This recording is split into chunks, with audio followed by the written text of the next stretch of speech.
అందరికీ నమస్కారం। ఈ రోజు మన ఛానల్లో ఈ 2025 సంవత్సరం ఏప్రిల్ 30 బుధవారం రోజు జరుపుకునేటువంటి అక్షయ తృతీయ పూజా విధానం ఏమిటో, అసలు అక్షయ తృతీయ విశిష్టత ఏమిటో, ఈ రోజు ఏం దానం చేస్తే ఎలాంటి ఫలితాలు పొందవచ్చో, నైవేద్యం ఏమిటో, అలాగే ఈ రోజు బంగారం ఏ సమయంలో కొనాలో, బంగారం కొనలేని వారు ఏం చేస్తే 100% ఫలితాన్ని పొందవచ్చో ఈ రోజు మనం ఈ వీడియో ద్వారా తెలుసుకుందాం। ఎక్కడ స్కిప్ చేయకుండా పూర్తి వీడియో చూస్తారని ఆశిస్తున్నాను। అంతకంటే ముందుగా ఇంతవరకు నా ఛానల్ని సబ్స్క్రైబ్ చేసుకొని వాళ్ళు ఉంటే సబ్స్క్రైబ్ బటన్ ప్రెస్ చేసి పక్కనే ఉన్న బెల్ ఐకాన్ ప్రెస్ చేసి ఆల్ అనే ఆప్షన్ ప్రెస్ చేశారంటే నేను పెట్టే ప్రతి వీడియో మీరు నోటిఫికేషన్ ద్వారా మొదటగా చూసేయవచ్చు। ముందుగా వీడియోలోకి వెళ్ళిపోదాం। హిందూ పంచాంగం ప్రకారం ప్రతి సంవత్సరం వైశాఖ మాసంలో శుక్లపక్షంలో తదియ తేదీ నాడు అక్షయ తృతీయ పండుగను జరుపుకుంటాం। అక్షయ అంటే తరగనిదని అర్థం। ఈ రోజున ఏ పని ప్రారంభించినా ఖచ్చితంగా విజయం లభిస్తుందని నమ్మకం। ఈరోజు లక్ష్మీదేవిని బంగారంతో అలంకరించి పూజిస్తే ఇల్లు సిరి సంపదలతో కలకల్లాడుతుందన్నది నమ్మకం। శివయ్య అనుగ్రహంతో కుబేరుడు సంపదలకు రక్షకుడిగా నియమితుడైనది అక్షయ తృతీయ రోజే। మహాలక్ష్మిని శ్రీహరి వివాహం చేసుకున్న శుభదినంగా కూడా ఈ రోజును పేర్కొన్నారు। అంతేకాకుండా ఈ రోజున చేసే యజ్ఞయాగాది క్రతువులు, పూజలు, జపాలు దివ్యమైన ఫలితాలనిస్తాయని పార్వతీదేవికి శివుడు చెప్పినట్టుగా మత్స్య పురాణం చెబుతుంది। ఈ రోజున దాన ధర్మాలు చేస్తే అద్భుతమైన ఫలం సిద్ధిస్తుందని నారద పురాణం చెబుతుంది। అలాగే అక్షయ తృతీయ వైశాఖ శుద్ధ తదియ రోజున కృతయుగం ప్రారంభమైందని పురాణాలు చెబుతున్నాయి। ధర్మం 4 పాదాల మీద నడిచిన కాలం అది। ఆ యుగంలో పొలాన్ని దున్నకుండానే పంటలు పండేవి। నేలను 1 అడుగు లోతు తవ్విన జలధార పొంగుకొచ్చేదంట। నిరుపేద అయిన కుచేలుడు బాల్య స్నేహితుడైన కృష్ణుడి కటాక్షంతో అక్షయమైన సంపదల్ని పొందిన రోజు కూడా ఇదే। క్షీరసాగర మథనం తర్వాత లక్ష్మీదేవిని మహావిష్ణువు వరించిన రోజు కూడా అక్షయ తృతీయ రోజే అని పురాణాలు చెప్తున్నాయి। నరసింహస్వామి ప్రహ్లాదుని అనుగ్రహించింది ఈ రోజే కాబట్టి అక్షయ తృతీయ నాడు రాహుకాలాలు వర్జం వర్తించవు।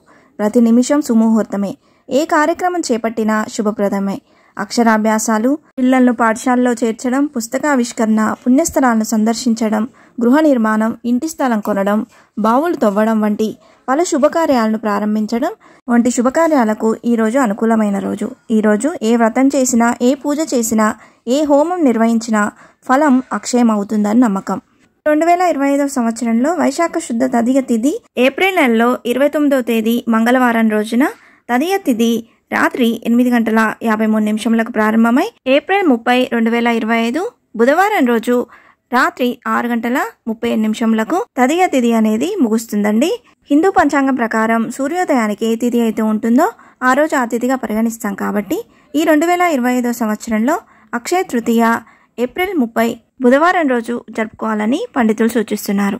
అక్షయ తృతీయ వంటి పవిత్రమైన రోజున భూలోకంలోకి బంగారం మొదటిసారిగా గండకీ నదిలోని సాలగ్రామాల గర్భం నుంచి వైశాఖ శుద్ధ తదియ తిథి నాడు ఆవిర్భవించింది। అందుకే ఈ రోజును అక్షయ తృతీయగా జరుపుకుంటారు।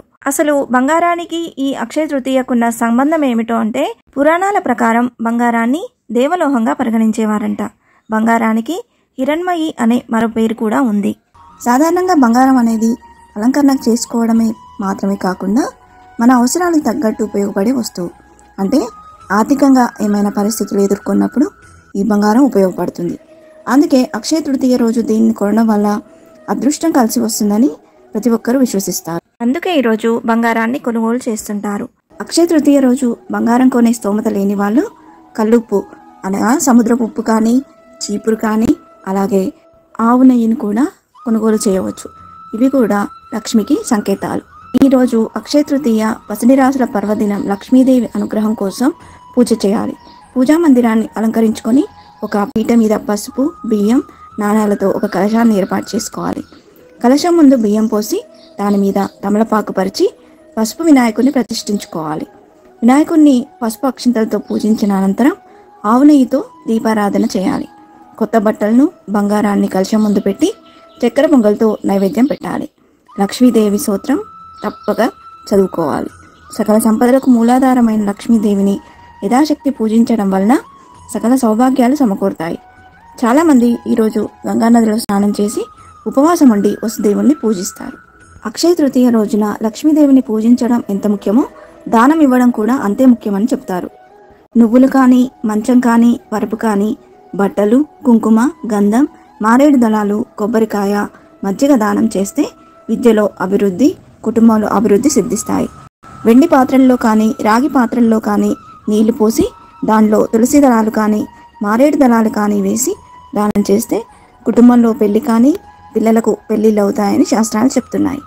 అక్షయ తృతీయ నాడు చెప్పులు దానం చేస్తే స్వర్గానికి వెళ్తారని మన ఇతిహాసాలు చెప్తున్నాయి. అక్షయ తృతీయను శుభదినంగా పరిగణిస్తారు. ఎందుకంటే ఇది విజయం మరియు సాఫల్యానికి దారితీస్తుంది. రైతులు ఈ రోజున తమ నాగల్ని పూజిస్తారు మరియు వర్షం కురవకముందే భూమిని వానాకాలం పంటలకు సిద్ధం చేయడానికి తమ పొలాలను దున్నడం ప్రారంభిస్తారు. విష్ణువు యొక్క 6వ అవతారంగా పరిగణించబడే భగవాన్ పరశురాముని పుట్టినరోజుగా ప్రజలు అక్షయ తృతీయను జరుపుకుంటారు.